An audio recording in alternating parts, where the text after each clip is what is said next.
اصل میں دو قومی نظریے کی جو بنیاد ہے جس کے بارے میں عمومی طور پہ بیان کیا جاتا ہے کہ یہ قیام پاکستان کی بنیاد بنی، بلال بھائی میں سمجھتا ہوں یہ حقیقت میں مسلمانوں کی بنیاد ہے، اور یہ رسول اللہ صلی اللہ علیہ وسلم کے دور سے چلی آ رہی،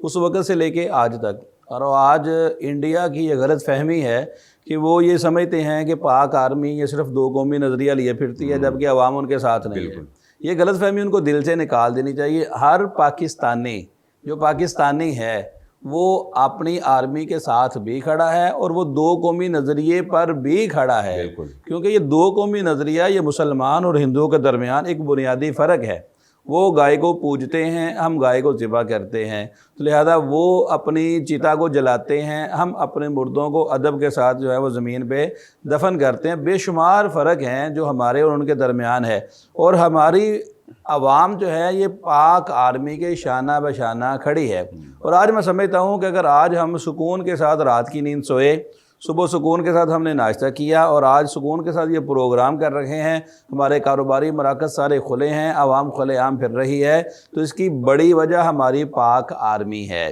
جس طرح بلال بھائی نے یہ عبداللہ بھائی نے اشارہ کیا کہ جیسے جن ممالک کے پاس فوج نہیں تھی ان کے حالات آج آپ کے سامنے۔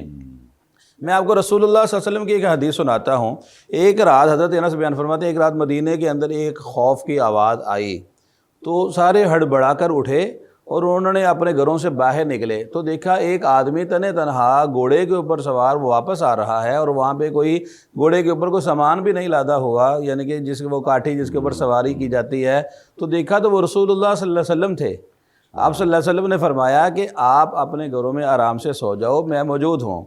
رسول اللہ صلی اللہ علیہ وسلم فرماتے ہیں میں موجود ہوں، لہذا آپ کو پریشان ہونے کی ضرورت نہیں ہے، کوئی ایسا خوف نہیں ہے۔ تو آج ہم سمجھتے ہیں ہماری پاک آرمی ہے تو ہمیں کوئی خوف نہیں ہے،